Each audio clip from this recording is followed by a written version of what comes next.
Bienvenidos a Iglesia Libertad. Venimos a tener un encuentro real con el Dios vivo.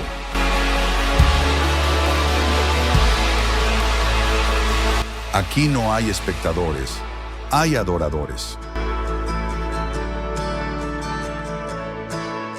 Aquí no venimos por rutina, venimos con hambre y sed de su presencia. Este no es un lugar común, es un lugar de adoración. Hoy tenemos tantas razones para agradecer a Dios. La pasión es la respuesta natural de una persona perdonada, limpiada, redimida y sanada. Mientras que la apatía, la indiferencia, es la respuesta natural de alguien que necesita a Cristo. Porque donde está el Espíritu del Señor, ahí hay libertad. No somos una iglesia de experiencias, somos un lugar de encuentro. Esto es Iglesia Libertad. Y esto ya comenzó. Estás en el lugar correcto. Bienvenidos a casa. 8, donde Jesús dice: recibirán poder cuando haya venido sobre ustedes el Espíritu Santo. Me serán testigos en Jerusalén, en Judea, en Samaria y hasta lo último de la tierra. Y el Pentecostés es ese poder del Espíritu Santo que vino sobre la iglesia primitiva, sobre los apóstoles, y los impulsó para ir a predicar la palabra de Dios a toda la tierra. La palabra que en el griego se utiliza cuando habla de poder es la palabra dunamis, que literalmente tiene que ver con un poder sobrenatural que provoca cosas que una organización humana, que una fuerza humana, que un recurso humano no podría jamás lograr. Sin embargo, hay otra definición junto con dunamis, y es la palabra eusoxia. Y la palabra eusoxia literalmente significa autoridad, lo que nos enseña que no solamente es recibir el poder de Dios, sino también es recibir la autoridad para usar el poder de Dios. Hay muchos que tienen el poder de Dios, pero no la autoridad para usar el poder de Dios. Y esto lo vemos en diferentes momentos en la Biblia, donde gente como los hijos de un tal Esceva, dice la Biblia, fueron y intentaron sacar un demonio porque ellos tenían el poder, pero no tenían la autoridad. Y el demonio, dice la Biblia, que los terminó desnudando y avergonzando, y ellos volvieron amedrentados de predicar el evangelio y no con un testimonio. Y entonces aprendemos que no solo es tener el poder. Yo creo que la mayoría de personas que han nacido de nuevo y que tiene entendimiento acerca de las Escrituras sabe que ya tiene el poder, pero creo que muchos aún no tenemos la autoridad. Y por eso también la Biblia nos dice que no solo debemos reprender las tinieblas, sino dejar de participar de ellas. Porque lo que nos da la autoridad, número 1, es Dios, y número 2 es nuestra vida. Apocalipsis dice: ellos le han vencido por la sangre del Cordero y por su testimonio. Lo que nos enseña que testimonio nos da victoria. Testimonio nos da poder, testimonio nos da autoridad. Y entonces no podemos solo ser la iglesia que tiene el poder, necesitamos ser la iglesia que tiene la autoridad. Y en esta semana, estudiando acerca del Pentecostés, descubrí algo que yo no había descubierto, y es que el Pentecostés es una festividad que se empieza a celebrar a partir del Nuevo Testamento. Sin embargo, tenía su raíz, era otra celebración. Obviamente la venida del Espíritu Santo vino a complementar la celebración, y esto enriqueció el por qué celebramos el Pentecostés, y hoy en día es por la venida del Espíritu Santo. Pero antes de la venida del Espíritu Santo había otra razón, había otro contexto, y quiero hoy enfocarme en eso para que entendamos todo el contexto de un Pentecostés. Y yo le puse a esta enseñanza trigo y cebada. Y si usted se lavó los dientes, repítalo conmigo: trigo y cebada. Y a grandes rasgos en la Biblia usted puede encontrar en Éxodo 34, puede encontrar en Levítico y algunos otros momentos en la Biblia, este contexto donde la celebración del Pentecostés en el Antiguo Testamento tenía que ver con el culminamiento de una temporada y el inicio de otra. El culminamiento de la temporada de la cebada, donde habían sembrado y cosechado cebada, pero ahora el inicio de una nueva temporada donde iban a empezar a sembrar el trigo. Ahora, cuando usted investiga la cebada y el trigo a la luz de la Biblia, va a encontrar algo muy interesante, y es que la cebada era una cosecha que había costado el doble de trabajo. Era algo que costaba mucho esfuerzo, mucho sacrificio. La gente se desgastaba para lograr la cosecha de la cebada. Sin embargo, la cebada no daba los resultados siempre esperados y anhelados. En otras palabras, no siempre cosechaban todo lo que querían y no siempre podían vender la cebada a un precio que era equitativo con el esfuerzo que habían invertido para sembrar la cebada. En otras palabras, el tiempo de cebada representaba mucho esfuerzo y pocos resultados. Pero por otro lado, el tiempo del trigo era un tiempo totalmente diferente, porque el tiempo del trigo para el pueblo de Israel representaba un tiempo de abundancia. Era ese momento en el año que todos estaban esperando, porque por fin venía el tiempo de sembrar el maíz, de cosechar el trigo y de poder ver resultados mucho más diferentes a los que habían visto con la cebada. Y con el trigo normalmente ellos veían una cantidad de trigo se vendía al mismo precio que 2 cantidades de cebada. Menos trabajo, más resultados. Ahora, yo encuentro en la Biblia un momento en el cual en el Antiguo Testamento hay una historia que creo nos explica de manera excelente el Pentecostés del Antiguo Testamento, porque otra vez te repito, literalmente se refiere al término de una temporada y al inicio de una nueva temporada. Se acabó el tiempo del doble esfuerzo y poco resultado, y empieza el tiempo del esfuerzo natural y un resultado doble. Jesús dijo antes de irse en Juan capítulo 14 versículo 16: yo le pediré al Padre y Él les dará otro consolador, con C mayúscula, para que los acompañe siempre. La palabra consolador que se utiliza en la Biblia en el original griego significa ayudador y paracleto. Ayudador se refiere a alguien que siempre va a estar dispuesto y disponible para ayudarme en todo lo que yo enfrento en la vida. Y paracleto significa alguien que siempre va a estar a mi lado. Literalmente el término paracleto se describía en la antigüedad como alguien que se hacía presente en una corte donde estaban juzgando a alguien, y ese alguien no tenía la capacidad de pagar un abogado, ese alguien no tenía la capacidad de defenderse, pero de repente llegaba un paracleto, alguien que él no esperaba que llegaría, y ese paracleto se paraba en medio de las personas de la audiencia, y cuando el juez decía: hay alguien que puede decir lo que realmente sucedió, hay alguien que puede explicarnos si este hombre sí hizo lo que sus acusadores dicen que hizo. Y Paracleto era ese hombre que de la nada salía y decía: pues es que yo trabajo enfrente de él y yo lo veo todos los días, y esta gente está diciendo que a las 9:30 él atropelló a esa persona, pero yo lo vi a las 9:23 enfrente de mi negocio y tengo cámaras y ahí estaba él y él no atropelló a nadie.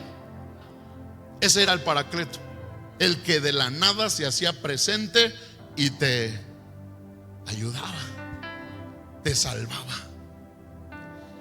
Ahora, entendiendo un poquito el contexto de la cosecha, cebada, trigo, Espíritu Santo.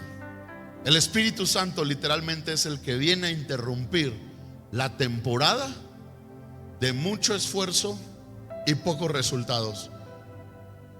Porque eso genera hombres y mujeres cansados. Y Jesús dijo: vengan a mí los que están trabajados y cansados, y yo les daré descanso, porque mi yugo es fácil y ligera es mi carga. Y entendemos hoy que quien aligera nuestras cargas es el Espíritu Santo, porque literalmente el Espíritu Santo es el encargado de romper en nosotros cadenas, de romper en nosotros yugos. El yugo se pudrirá a causa de la unción, y quien manifiesta la presencia, la unción de Dios es el Espíritu Santo. Y el Espíritu Santo entonces es ese que viene, ese paracleto, ese ayudador a interrumpir una temporada de cebada para dar inicio a una temporada de trigo. Y quiero que vayamos a esta historia en la Biblia, que estoy seguro nos va a ayudar a entender mucho más. Segunda de Reyes, capítulo 6, versículo 25, que dice: y hubo un gran hambre en Samaria a consecuencia de aquel sitio, tanto que la cabeza de un asno se vendía por 80 piezas de plata, y la cuarta parte de un cab de estiércol de palomas por 5 piezas de plata. Y pasando el rey de Israel por el muro, una mujer le gritó y dijo: salva, rey, señor mío. Y él dijo: si no te salva Jehová, ¿de dónde te puedo salvar yo? ¿Del granero o del lagar? Y le dijo el rey: ¿qué tienes? Ella respondió: esta mujer me dijo: da acá tu hijo y comámoslo hoy, y mañana comeremos al mío. Cocimos pues a mi hijo y lo comimos. El día siguiente yo le dije: da acá tu hijo y comámoslo. Mas ella ha escondido a su hijo. Cuando el rey oyó las palabras de aquella mujer, rasgó sus vestidos y pasó así por el muro, y el pueblo vio el cilicio que traía interiormente sobre su cuerpo. Y él dijo: así me haga Dios y aún me añada, si la cabeza de Eliseo, hijo de Safat, queda sobre él hoy. Número 1. Israel había sido sitiada por los sirios, y al ser sitiada, ellos habían dejado de recibir alimento y agua. Normalmente un reino necesitaba salir, hablando de la gente, para reabastecerse de su comida, de su agua. Para el momento de estar sitiados por tanto tiempo, lo que sucedía en la economía interna es que las cosas colapsaban, al grado que subieron la cabeza de un asno a un precio de 80 monedas de plata. Para que usted me entienda, la Biblia nos enseña que un buey debía ser vendido entre 20 y 30 monedas de plata. Jesús mismo fue vendido por Judas por esas monedas de plata. Y entonces ahora una sola cabeza de un asno te costaba 80 monedas de plata. Es decir, en una economía normal tú podías con una sola moneda de plata comprar una buena parte de todo un buey. Tú podías comprar kilos y kilos de carne con una moneda de plata, pero ahora necesitabas 80 para comprar solo la cabeza, y ni siquiera del buey, sino del asno. Todo se fue a un precio tan fuerte, al grado que incluso la Biblia nos dice que esta comida tan, para mí asquerosa, pero en aquellos tiempos la comían popó de paloma. ¿Se imagina tacos de popó de paloma? Pero bueno, ellos la comían. Pero aún eso, esa parte, la Biblia dice que un cab, lo que se refiere a una medida, estaba en un precio tan elevado que para ellos era imposible comprarla. 5 monedas de plata.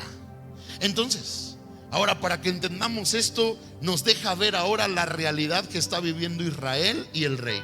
Porque ahora el rey va paseándose por ahí, obviamente preocupado. El imperio está cerrado, ya no hay agua, ya no hay alimento. Los precios se han elevado tanto que gente ha dejado de comer y gente se ha muerto. Y entonces se encuentra con una mujer que va caminando en el muro, en la muralla. Y esa mujer desde la muralla le empieza a gritar al rey y le dice: rey, sálvanos, haz algo por nosotros.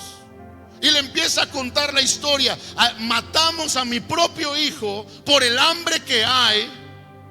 Y esta mujer me prometió que al otro día mataríamos a su hijo y nos lo comeríamos. Pero el problema es que matamos al mío. Y ahora esa mujer ya escondió a su hijo.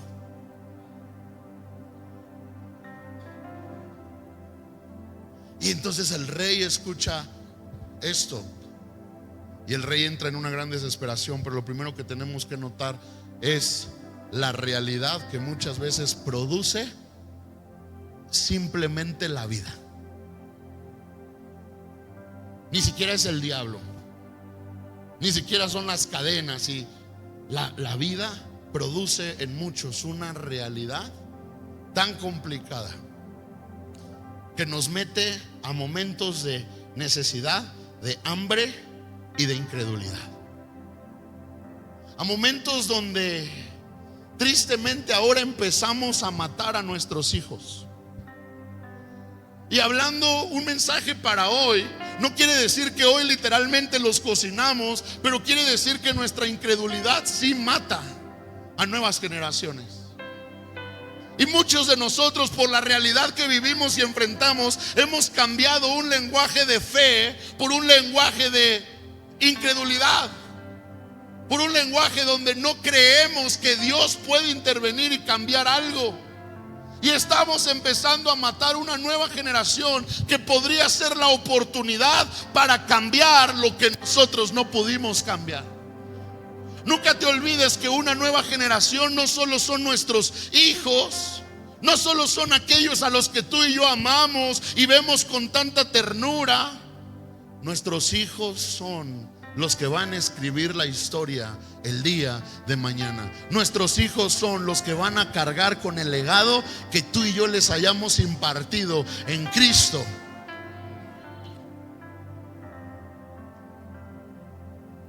A veces no estamos matando físicamente a nuestros hijos, pero sí los estamos matando en su fe.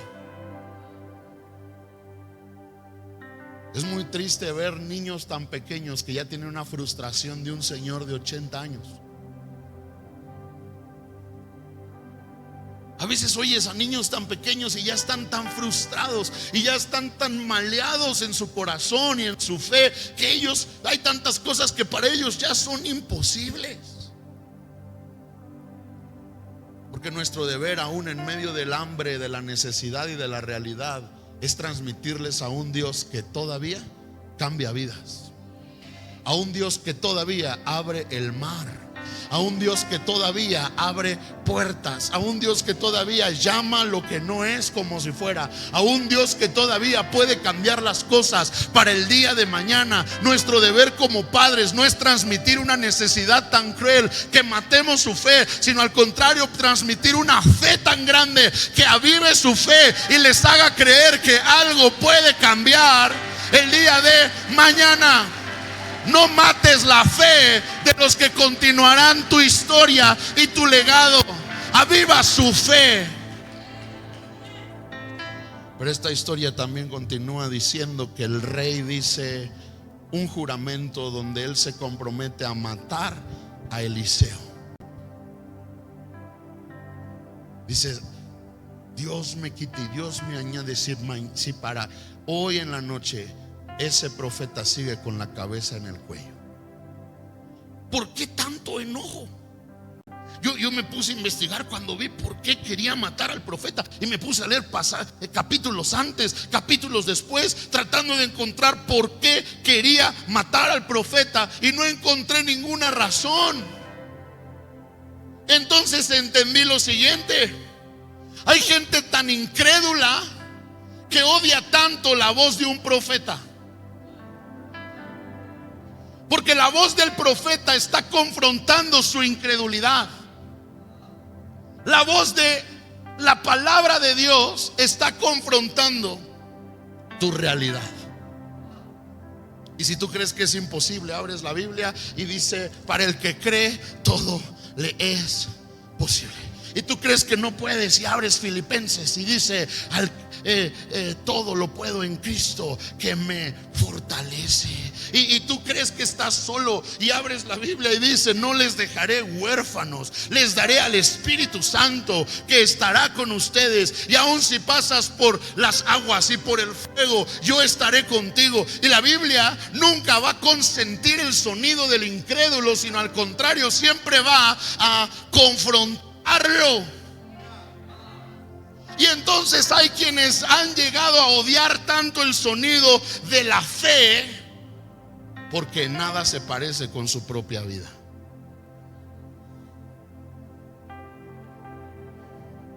Pastor, parece que me estás hablando de algo tan increíble como para ser cierto. Parece que nos hablan de un mundo mágico, porque mi vida está lejos de lo que hablan. Me hablan que Dios cambia, yo no veo a mi esposo cambiado. Me hablan que Dios provee, no sé si hoy voy a comer. Me hablan que Dios sana, mi mamá se murió de cáncer. Y nuestra realidad a muchos de nosotros nos ha puesto en un punto donde deseamos arrancarle la cabeza al profeta, porque mi vida no se parece a lo que me dices. Mira la realidad de lo que vivo y enfrento. Mira la realidad. Pero esto también nos lleva al siguiente punto de esta historia, y es Segunda de Reyes 7:1, que dice: dijo entonces Eliseo. ¿A quién querían matar? Dijo entonces Eliseo. Esto me encanta, porque Eliseo no se calla. Ay, ya he hablado tanto que me quieren matar. Eliseo dice: dijo entonces, porque si usted lee antes dice que lo mandan matar, y Eliseo lo profetiza delante de la gente y dice: escuchen esos pasos de asesino. Y entonces Eliseo dice: dijo entonces Eliseo, oigan palabra de Jehová. Mamá que te odian por hablar la palabra de Dios, no te calles y no te canses, porque lo que tu casa, lo que tus hijos, lo que tu esposo, lo que tu economía, lo que tu salud, lo que tu entorno necesita es que tú sigas hablando palabra de Jehová, porque palabra de Jehová sostiene el universo. Palabra de Jehová abre mares. Palabra de Jehová abre puertas. Palabra de Jehová cambia corazones. No te calles. Aunque quieran matarte, aunque quieran arrancarte la cabeza, habla palabra de Jehová, porque la palabra de Jehová sostiene al justo, sostiene las promesas que son en el sí y en el amén.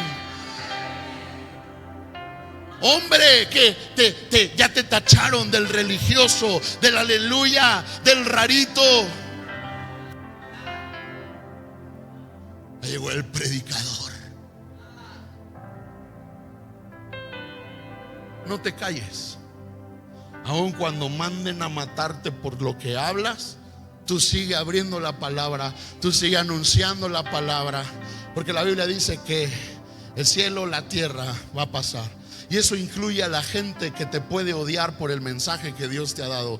Todo va a pasar, pero su palabra no va a pasar. Y un día todos sabrán que lo que dijiste, que lo que hablaste, que lo que recordaste, que lo que creíste no es un cuento de hadas, no es una mentira, no es un libro para emocionar gente. Es una verdad que el Rey de Reyes, el Rey del universo, ha hablado y se cumplirá. No tengas miedo a perder la vida por predicar la palabra. Predica a tiempo y fuera de tiempo, y deja que Dios haga lo que solo Él puede hacer. Y entonces, Segunda de Reyes 7:1, dijo entonces Eliseo, oigan palabra de Jehová. Así dijo Jehová: mañana a estas horas valdrá el seah de flor de harina ¿De dónde viene la harina? Valdrá el CA de flor de harina. Ahora, para que entiendas, el CA de flor de harina ya no es trigo. El trigo está en bruto. Un CA de flor de harina se refiere a algo procesado. Continúa diciendo: valdrá a estas horas un ciclo y 2 CAs de cebada. ¿Se acuerdan lo que le dije, que el Pentecostés era en el Antiguo Testamento? El cambio de temporada de la cebada al... Y ahora el profeta está diciendo: mañana a estas horas un CA de trigo va a costar un ciclo, y un CA de 2 CAs de cebada, un ciclo, a la puerta de Samaria. Y un príncipe sobre cuyo brazo el rey se apoyaba respondió al varón de Dios y dijo: si Jehová hiciera ahora ventanas en el cielo, ¿sería esto así? ¿Podría ser posible? Eliseo, ¿no te has dado cuenta que si vas al Chedraui, donde cuesta menos, una cabeza de asno cuesta 80 monedas de plata? ¿No te has dado cuenta si vas a la Comer, donde son los precios más bajos? Un pedacito de popó de paloma, un cap, cuesta 5 monedas de plata. Y tú nos estás diciendo que mañana a estas horas el CA, lo que era una medida de alimento seco, mañana a estas horas el CA va a valer un ciclo. Lo que Eliseo está anunciando no solamente es que vamos a volver a una economía normal. Eliseo está hablando de un milagro, porque está literalmente diciendo: la economía va a mejorar tanto para el día de mañana a estas horas, que ustedes van a comprar con un ciclo lo que antes tenían que comprar con 2.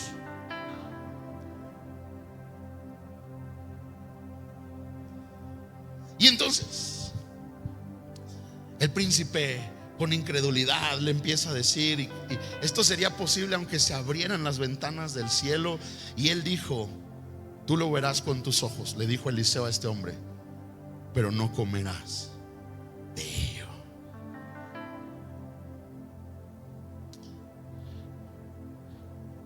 Número 1,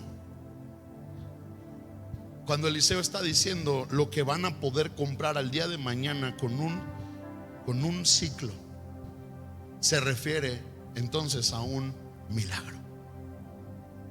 ¿Y por qué viene el milagro? Porque Jehová dijo. ¿Por qué suceden los milagros? Porque Jehová dijo. ¿Cómo pueden cambiar las cosas? Porque Jehová dijo. ¿Cómo pueden ser mudados los corazones? Porque Jehová dijo. Y si Jehová dice, su palabra es tan poderosa, su palabra es tan verdadera, que lo que él dijo no solamente se va a cumplir, sino que sucederá el milagro. Y el milagro es que no solo la economía se va a regularizar, sino la economía se va a mejorar, porque ahora estamos entendiendo que la venida del Espíritu Santo es un cambio de temporada, donde no solamente volvemos a lo normal, sino que ahora hay un ayudador, ahora hay un paracleto que nos ayuda. Se acaba el tiempo de un doble esfuerzo y pocos resultados, y ahora entramos a un tiempo del esfuerzo natural. Pero ahora no soy yo solo. Ahora no es solo la mujer creyendo por la salvación de su esposo y de sus hijos. Ahora está el paracleto que nunca te dejará sola. Ahora no solamente es el papá de casa yendo al súper para traer el alimento a sus hijos, o el papá o la mamá yendo a comprar esos zapatos que su hijo, que su hija necesitan porque el pie le creció, o ese hombre responsable tratando de suplir la necesidad. Tú solo. Porque antes del Espíritu Santo era mucho esfuerzo y pocos resultados. Pero si el Espíritu Santo ha venido sobre nosotros, una de las cosas que Él nos da se llama poder. Y ese poder no solamente es para hacer cosas espirituales o místicas. La tragedia de muchos creyentes es que hemos querido reducir todo lo que Dios es a cosas de culto religioso. Este es el momento de 20 minutos de alabanza. Ya, este es el momento donde los enemigos caerán y los enemigos huirán. Pero qué tal que empiezas a pensar que Dios no solo quiere que le alabes 20 minutos en la iglesia y empiezas a alabarlo también en tu casa, y cuando vienes y cuando vas y cuando te acuestas y antes de despertar. Es que este es el tiempo donde nos hablan la palabra de Dios. Pon atención, no te pares al baño, no te duermas, nos van a hablar palabra de Dios. Pero qué tal que empiezas a entender que también Dios te quiere hablar más tarde y mañana y pasado mañana y el jueves y el viernes y el sábado y el domingo, y empiezas a abrir este libro entendiendo que Dios no es un Dios limitado, sino al contrario, Él es una fuente de vida y Él no se ha agotado. ¿Qué tal que empiezas a entender que los milagros no solo suceden en una reunión, sino que los milagros también suceden antes de la reunión, después de la reunión, al otro día y al otro día? Porque Dios sigue estando en su trono, reinando. No está limitado, no está contando los recursos. Él es un Dios que no está limitado. Y entonces, qué interesante, porque el milagro ha sido ahora hablado. Y esto nos habla de lo que sucede cuando el Espíritu Santo llega. Todo sufre un cambio. No puedes decir que el Espíritu Santo ha llegado si no se ha sufrido un cambio. Quizás llegó la idea del Espíritu Santo. Quizás llegó el pasaje que dice del Espíritu Santo. Porque cuando el Espíritu Santo llega, todo sufre un cambio. El papá, la mamá, los hijos, nuestra manera de pensar, nuestra manera de vivir. El hermano Wayne Myers decía: si el evangelio no te ha cambiado es porque no te ha. Jesús dijo de los fariseos: hagan todo lo que dicen, pero no vivan como ellos. Porque tenían un evangelio en la boca, pero no en la vida. Y muchos religiosamente hemos adoptado el lenguaje cristiano, la vestimenta cristiana, la danza cristiana, la compostura cristiana. Estás en la iglesia, pon atención.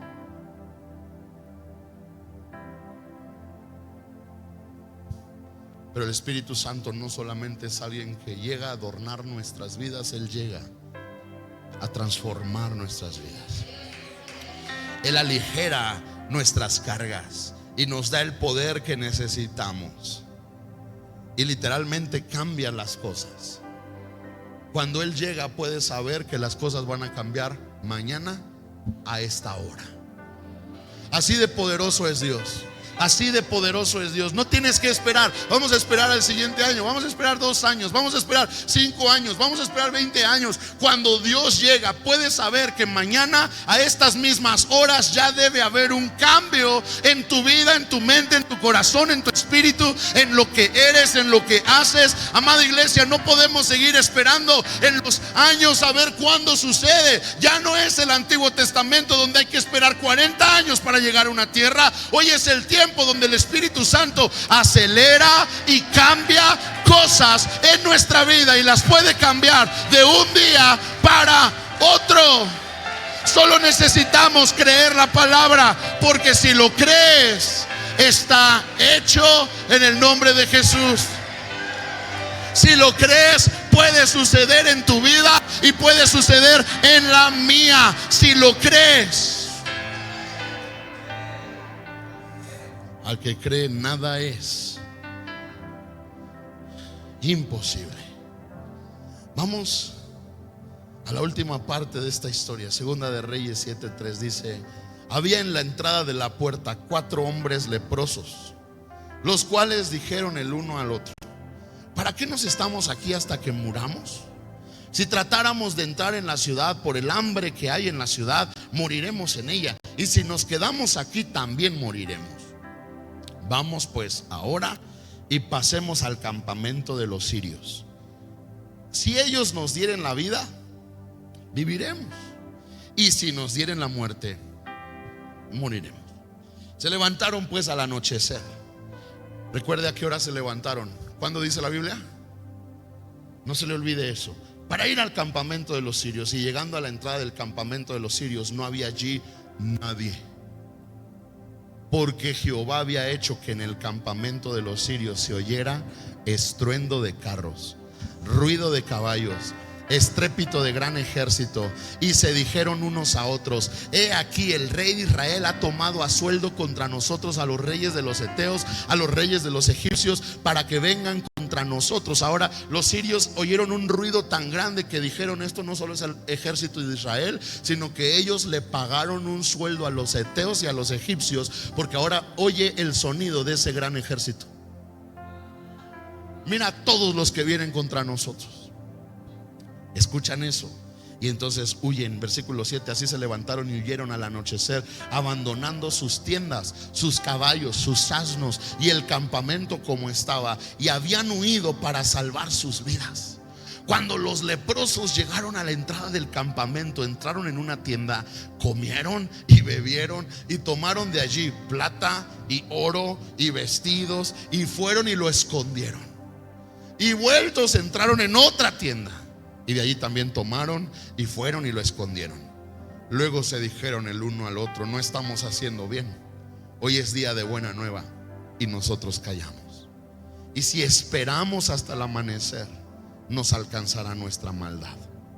Vamos pues ahora y entremos y demos la nueva en casa del rey. Vinieron pues y gritaron a los guardias de la ciudad.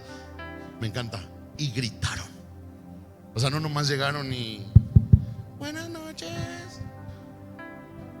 Gritaron a los guardas de la puerta de la ciudad y les declararon diciendo: nosotros fuimos al campamento de los sirios, y aquí que no había nadie, ni voz de hombre, sino caballos atados, asnos también atados, y el campamento intacto. Los porteros gritaron y lo anunciaron dentro en el palacio del rey. Y se levantó el rey de noche y dijo a sus siervos: yo les declararé lo que nos han hecho los sirios. Ellos saben que tenemos hambre y han salido de las tiendas y se han escondido en el campamento, diciendo: cuando hayan salido de la ciudad, los tomaremos vivos y entraremos en la ciudad. Entonces respondió uno de sus siervos y dijo: tomen ahora 5 de los caballos que han quedado en la ciudad, porque los que quedan acá también perecerán, como toda la multitud de Israel que ya ha perecido, y enviemos y veamos qué hay. Tomaron pues 2 caballos de un carro, y envió el rey al campamento de los sirios diciendo: vayan y vean. Y ellos fueron y lo siguieron hasta el Jordán. Y aquí que todo el camino estaba lleno de vestidos y enseres que los sirios habían arrojado por la premura. Y volvieron los mensajeros y lo hicieron saber al rey. Entonces el pueblo salió y saqueó el campamento de los sirios, y fue vendido un seah de flor de harina por un siclo, y 2 seahs de cebada por un siclo, conforme a la palabra de Jehová. Y el rey puso a la puerta aquel príncipe cuyo brazo él se apoyaba, y lo atropelló el pueblo a la entrada, y murió conforme a lo que había dicho el varón de Dios, cuando el rey descendió a él. Y lo que le dijo, me salto al versículo 19, a lo cual el príncipe había respondido al varón de Dios diciendo: si Jehová hiciere ventanas en el cielo, pudiera suceder esto. Y él dijo: he aquí tú lo verás con tus ojos, mas no comerás de ellos. Y le sucedió así, porque el pueblo lo atropelló en la entrada, y murió. Ok, vamos a desmenuzar eso.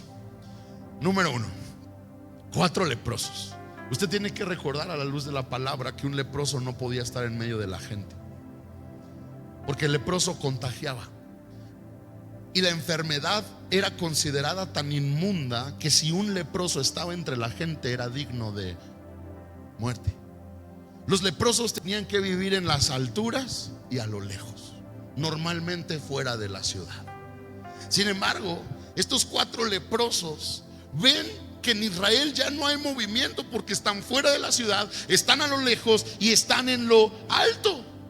Y ellos ven: pues Israel ya no se mueve, ni entran ni salen.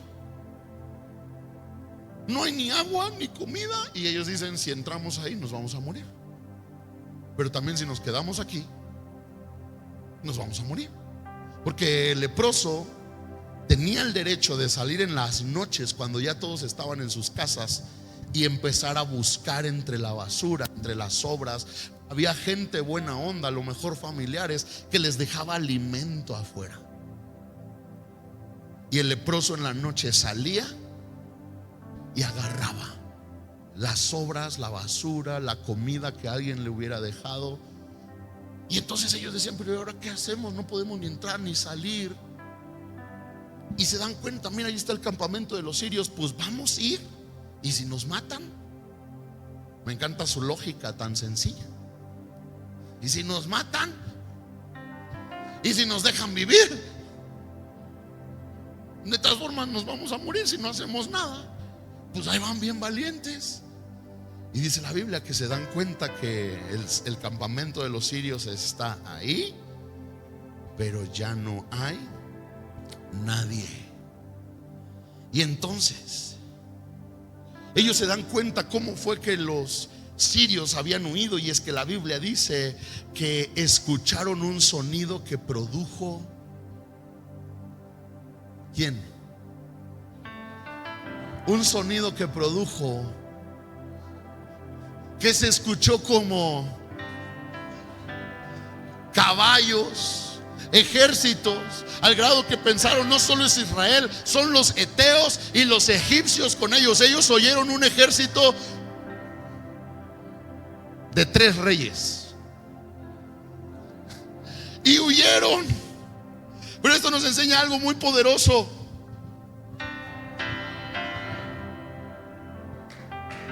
¿Alguien está aquí? ¿Alguien puede recibir más todavía? ¿O ya se llenaron? Esto nos enseña algo muy poderoso, y es que muchas veces Dios no tiene que hacer nada para vencer, solo tiene que emitir sonidos. Y normalmente los sonidos que Dios emite tienen que ver con lo que está. Sonidos como: Él no ha perdido una sola batalla. Sonidos como: Él es el padre de los huérfanos y el esposo de las viudas. Sonidos como: clamé a Él y Él me respondió. Sonidos como: aunque haya contra mí acampe guerra, no temeré mal alguno, yo estaré confiado. Sonidos como: caerán a tu lado 1000 y 10,000 a tu diestra, mas a ti no llegarán.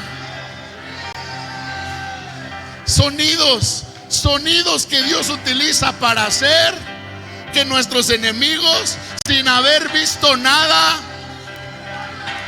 porque la Biblia dice que vendrán por un camino, pero huirán por 7. A veces Dios no tiene que hacer nada más que emitir un sonido. Eso nos enseña qué tan poderoso es nuestro Dios. A veces tú y yo estamos diciendo: levántate, extiende tu brazo, y Él solo tiene que abrir su boca y emitir un sonido, y eso producirá que nuestros enemigos. Pero esto también nos enseña algo muy poderoso, y es qué está siendo emitido por nuestra boca. Porque se supone, la Biblia dice que el siervo nunca será mayor que su amo, y esto se refería a que nosotros debemos imitar a Dios. El apóstol Pablo dijo: sean imitadores de mí como yo lo soy de. El discipulado, más que con sentar a gente y enseñarles lo que la Biblia dice, tiene que ver con decirle a la Biblia: haz lo que ves que yo hago. Intencionalmente yo cuido quién se sienta en la primera fila de esta iglesia, porque eso es discipulado. Estamos modelando cómo se alaba, cómo se adora. Estamos modelando cómo se recibe la palabra. Se me durmieron 3. Discipulado simplemente es: mira lo que hago y hazlo. Por eso, amados, seamos sabios y cuidadosos con lo que hacemos, porque todos estamos discipulando a alguien. Yo no soy líder, pero tus hijos ven lo que haces. Tus hijos van a amar como amas. Tus hijos van a seguir a Dios como tú lo sigues.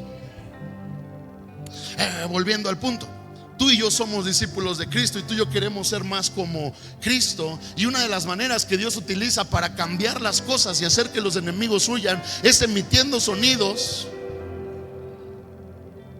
Tú y yo tenemos que aprender a emitir sonidos. La pregunta es: ¿qué clase de sonidos estamos emitiendo? Porque aún en la naturaleza hay sonidos de derrota y sonidos de victoria. ¿Sabes que cuando un león o un animal que es un depredador escucha a las presas gemir de dolor, de ayuda, de auxilio, el depredador se alerta, porque quiere decir: mi alimento está cerca? Y la Biblia dice que Satanás es como un león rugiente que anda buscando a quien devorar. Y si el sonido que tú y yo emitimos no es un sonido de fe, alabanza y victoria, hay un enemigo que nos oye. Es que ya no puedo más. Es que no sé cómo le voy a hacer. Es que no sé cómo voy a resolver esto. Es que mi vida es esa vida de la temporada de cebada. Trabajo lo doble y veo pocos resultados. Nuestra manera de hablar tiene que cambiar. El sonido que estamos emitiendo tiene que cambiar. Por eso hay tanto énfasis en la Biblia de la alabanza y de la adoración, porque alabar y adorar no es narrar lo que estás viviendo, es narrar de lo que tu Dios es capaz. Es narrar que Él es grande, Él es bueno, Él es fiel, Él es poderoso. Él todavía sana cáncer, Él todavía sana columnas, Él todavía hace que el gas se multiplique, Él todavía hace que la comida en la casa de un hogar no falte. Él todavía. Y cuando yo empiezo a emitir sonidos de victoria, ¿sabes qué estoy provocando? Confundo a mi enemigo. Porque mi enemigo dice: esta es temporada de cebada, él debería quejarse, y no se queja. Está diciendo que Dios es bueno. ¿Qué está pasando? ¿Cómo es posible? Mira a toda la gente que lo dejó. Mira todo lo que están diciendo de él.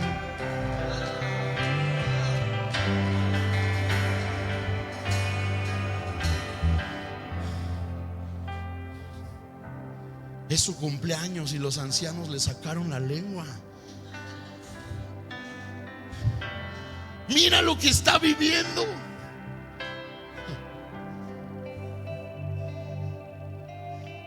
La alabanza confunde a tu enemigo. No puedes dejar de alabar, porque tú y yo queremos ser más como Dios, y Dios está emitiendo sonidos de victoria. Tú y yo no podemos dejar de emitir sonidos de victoria. Está difícil, Dios sigue siendo bueno, Dios sigue siendo grande. Él es mi papá, Él está conmigo.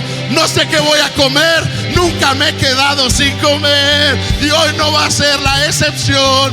Veo que un familiar no es cambiado, para Él nada es imposible. Él cambia corazones, Él muda corazones. Veo que nada cambia. Oh, yo sé que cuando Él llega, una temporada tiene que cambiar. Pasamos de la cebada al trigo, pasamos del doble esfuerzo a un esfuerzo natural, con la intervención de un Dios sobrenatural. Cuando Él llega, todo cambia. ¿Qué sonido emites? Cuando ves tu cartera, ¿qué sonido emites? ¡Ay! ¿Por qué gritas? Vi un demonio. El demonio del vacío. Tú y yo tenemos que aprender a pesar de lo que vemos, emitir sonidos de victoria. porque eso va a confundir a nuestros enemigos. Y muchos de nuestros enemigos, cuando vino el pastor Ofir hace algunos años, nos enseñó de esto. Y él decía: ¿sabes por qué danzamos? Porque antiguamente un ejército marchaba y la marcha emitía un sonido, y a través del sonido se habían creado expertos que sabían decirte por el puro sonido cuánta gente era. Y decía: ese sonido son como... Y el pastor Ofir nos enseñó: ¿sabes por qué danzamos? Porque la danza confunde a un enemigo. Porque uno solo está haciendo una marcha como de 5, 6, 10. La alabanza nos multiplica en los ojos y en los oídos de un enemigo. Y el enemigo ahora dice: no solo son libertad, se les unió Egipto, se les unió los eteos. Es un ejército grande, poderoso. No dejes de alabar, no dejes de adorar, no dejes de confesar, exaltar y reconocer que sigue habiendo un Dios que puede cambiarlo todo.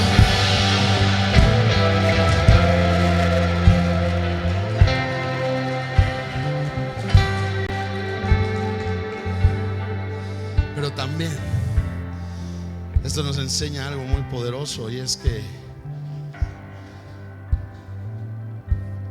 hay sonidos que cambian, hay sonidos que matan, hay sonidos que dan vida. Y precisamente la Biblia nos dice que la fe viene por el sonido. ¿Estás creyendo el sonido de Dios?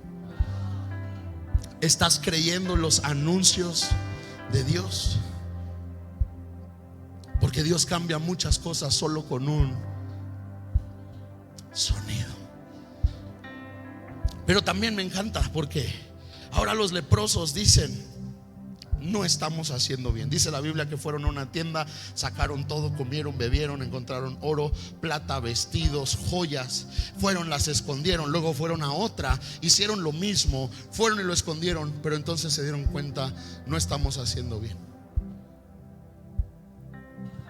Y esto nos recuerda lo que Hechos 1:8 dice: recibirán poder cuando haya venido sobre ustedes el Espíritu Santo. Lo que nos enseña, lo que estamos aprendiendo, el Espíritu Santo es un cambio de temporada. Pasas del tiempo de la cebada al tiempo del doble esfuerzo pero pocos resultados, a un tiempo de esfuerzo natural con la intervención de un Dios sobrenatural con un doble resultado. Pero entonces recibirán poder, cambio de temporada, cuando haya venido sobre ustedes el Espíritu Santo. Pero uno de los testimonios será: me serán testigos en Jerusalén, Judea, Samaria y hasta lo último. El Pentecostés, el poder de Dios sobre la iglesia, sobre ti, sobre mí, no solamente nos hace mejores seres humanos,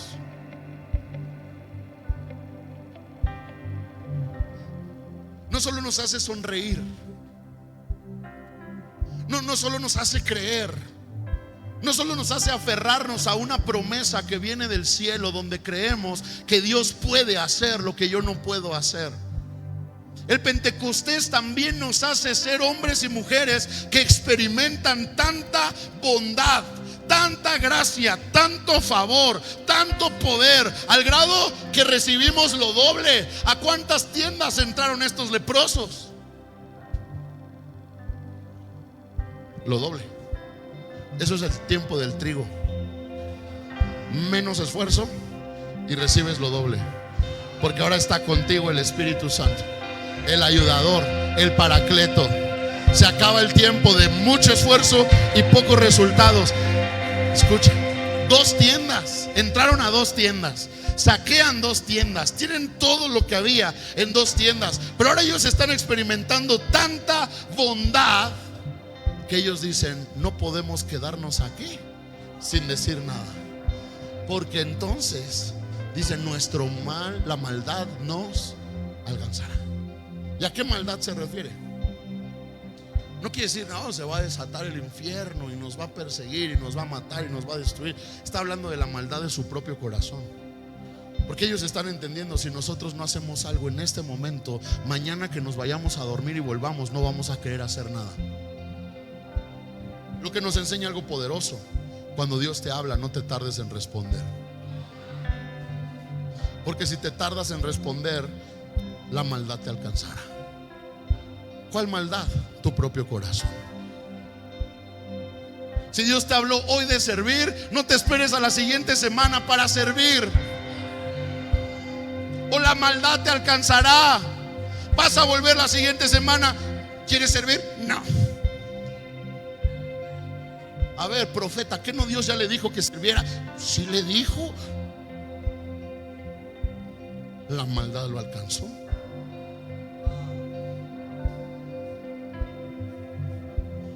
A ver, ya te habías propuesto congregarte y no dejar de congregarte como algunos tienen por costumbre. Pero cuando no tomas decisiones, la maldad te alcanzará. Tu propio corazón. Ya te habías propuesto ser fiel con el Señor, con tus diezmos y ofrendas, pero cuando no tomamos decisiones, la maldad nos alcanza. Y esta gente dijo: si Dios nos está hablando, tenemos que responder ya. Y dice la Biblia que era de noche. Ya todos dormían. Dice la Biblia que despertaron al rey. Cuando Dios te habla, tú tienes que perder el miedo a ser inoportuno. Cuando Dios te habla, tú tienes que perder el miedo a ser tan ¿cómo se dice cuando te esperas al otro día?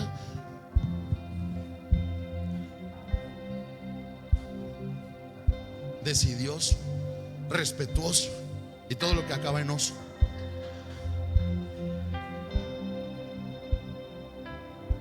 Porque a veces lo hacemos por buena onda. Es que es demasiado noche para llamar a la pastora Chelita. La voy a llamar mañana a primera hora. Es demasiado tarde para incomodar a los pastores que deben ya estar durmiendo. Es demasiado tarde para decirle al hermano Poncho que sí quiero servir. Es demasiado tarde para pedir oración. Si Dios te habló, no te tardes en obedecer, o la maldad te alcanzará. Y esta gente está ahí de noche. Y la Biblia dice que llegaron gritando. Cuando Dios ha sido tan bueno contigo, tu mensaje no suena. Es que ni sé qué decirte.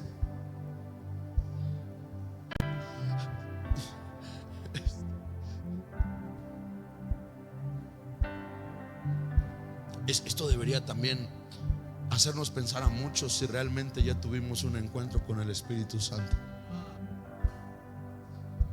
Porque si no podemos contarle a la gente en nuestro entorno todo lo que hemos encontrado en Dios, quizás es porque no hemos encontrado nada aún. Porque cuando lo has encontrado, esta gente llegó y empezó a gritar.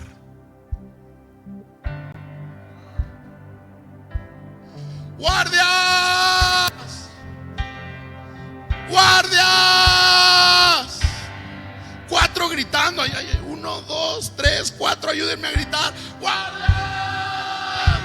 ¡Guardias!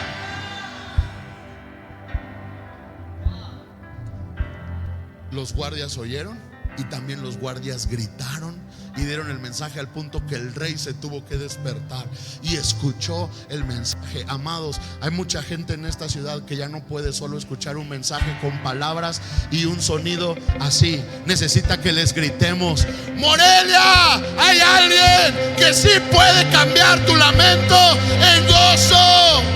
Morelia, trabajo, gobierno, policía, sistema político, sistema económico. Hay alguien que todavía oye oraciones. Hay alguien que todavía cambia vidas. Tengo algo que contarte. La pregunta es: ¿qué tanto tú y yo tenemos que contar? Necesitamos contar lo que Dios ha hecho, porque algunos de nosotros estamos aquí diciendo: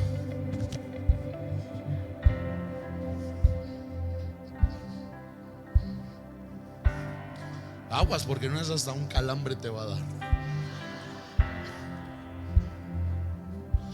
Escucha, tú no necesitas que algo en tu casa cambie. Tú no necesitas que tu esposo cambie, que tu esposa cambie. Algunos de nosotros, es que si él cambiara, si ella cambiara, probablemente seguirías igual. Porque el cambio de un ser humano no tiene el poder de cambiarte a ti. Tú decides qué tanto te afecta y qué tanto te beneficia, pero tú lo decides. Porque el único que puede cambiarnos es la venida del Espíritu Santo. Esa gente estaba rodeado de mucha gente buena, pero seguían igual, sin poder. No te esperes a que alguien más cambie, a que alguien más decida. Busca que Él venga sobre ti, y Él puede en verdad cambiarte por completo y cambiar tu condición por una condición de fe. Porque entonces vemos en esta historia cómo el rey responde con incredulidad. El rey dice: les voy a decir lo que está pasando, esta es una trampa de los sirios. A veces somos tan incrédulos que todos los milagros de los cuales Dios nos habla creemos que son trampas.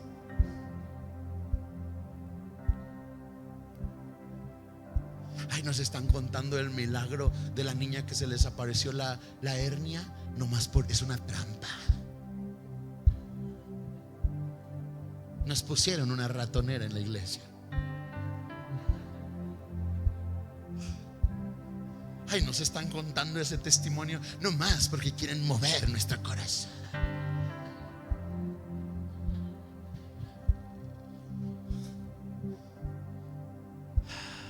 A veces somos tan incrédulos que estamos asumiendo que la respuesta que fue de Dios realmente no fue Dios. No, es que nuestra presidenta es tan buena que mira cómo está el dólar. Nuestro gobierno,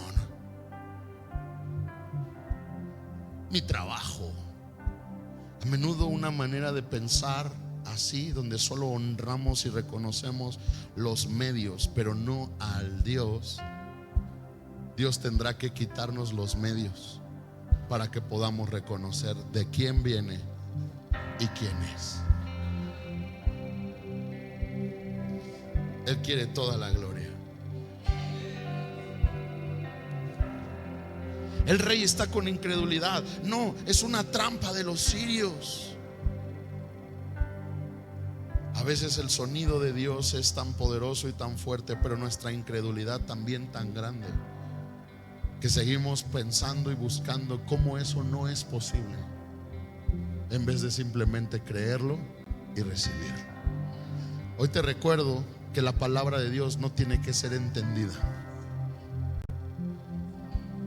Si tú vivías preocupado porque lees tu Biblia y no entiendes mucho, hoy te pido, no te preocupes más. Yo tampoco entiendo mucho. La Biblia no tiene que ser entendida. Pero esas hermanas se frustraron. Yo pensé que le iba a entender. La Biblia tiene que ser creída. Y si Dios dice que Él lo hará, aunque yo no lo entienda, yo lo creo, porque Él lo hará.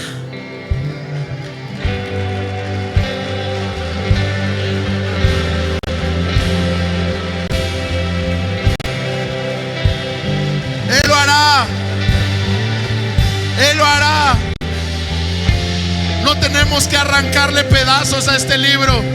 No tenemos que arrancarle la cabeza a ningún profeta.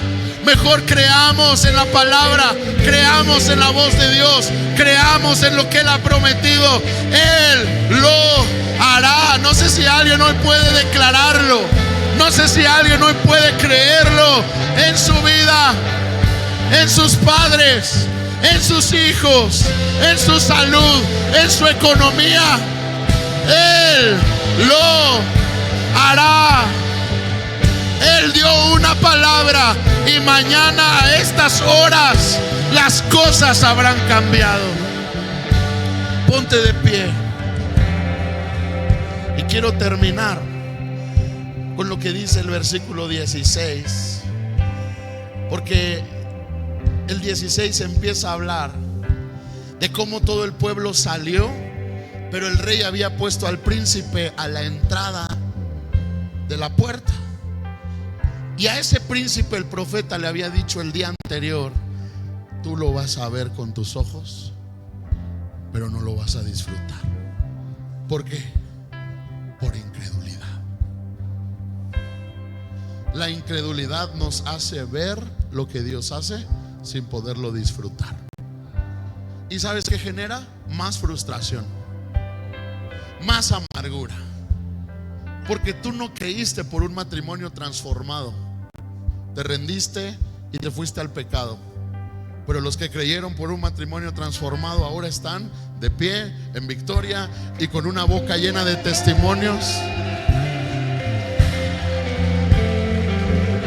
La incredulidad te hace ver, pero no disfrutar. La incredulidad te hace ver a la viuda que hoy no tiene necesidad, que los zapatos que sus hijos usan no son chiquitos, sí son los que les deberían usar. Y dices: ¿cómo le hizo? Nosotros somos esposo y esposa y no nos alcanza para proveerle a nuestros hijos zapatos. La incredulidad te hace ver lo que Dios hace, pero no poder disfrutar de ello. Y hoy la pregunta para todos nosotros es: ¿de cuáles vamos a hacer? Como el príncipe que estará a la puerta viendo cómo la profecía se cumplió. Y el milagro fue tan grande que lo que Dios dijo sé. O vamos a ser de los que la multitud aplastará y solo verán, pero no disfrutarán. ¿Sabes? Aún como iglesia vamos a nuevas temporadas, pero va a haber muchos que solo lo van a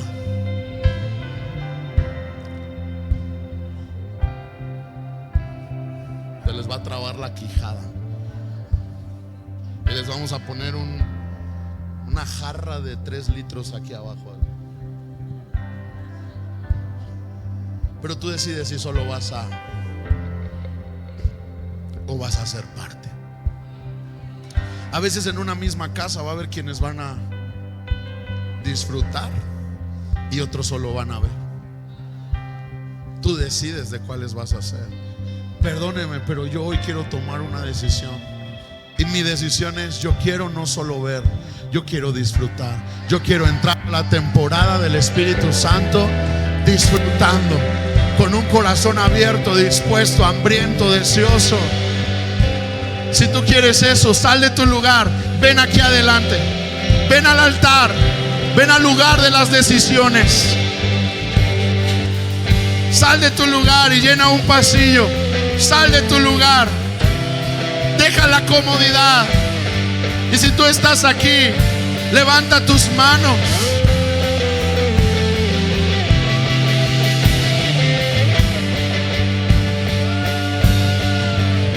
Espíritu Santo, yo quiero más de ti. Yo quiero disfrutar de ese cambio de temporada que solo tú puedes producir. Levanta tus manos, habla con el Señor. Te necesito, te necesito. Ya eres un regalo, eres mi regalo. Llénanos, encuéntranos, despiértanos, sánanos. Te necesitamos. Te necesitamos. Ven, levanta tus manos. Danos un Pentecostés. Hoy se acaba el tiempo de la cebada. Mucho esfuerzo y pocos resultados. Y hoy empieza el tiempo del trigo. Un esfuerzo natural, pero la ayuda del Espíritu Santo en todo lo que hago, en todo lo que soy. Y recibimos grandes resultados. Eso lo haces tú, Espíritu Santo. Levanta tus manos, reconócelo, háblalo, no seas un espectador. Habla con Él, pídele a Él una revelación de su gracia, de su ayuda, de su persona sobre tu vida. Hoy entramos a una nueva temporada, la temporada del trigo, la fiesta del Pentecostés, la temporada de los milagros, la temporada de la intervención sobrenatural de un Dios. Hoy se acaba el esfuerzo natural. Hoy se acaba el sacrificio natural. Hoy se acaba lo que yo puedo, lo que yo merezco, lo que yo obtengo. Y hoy empieza lo que Él produce. Oh.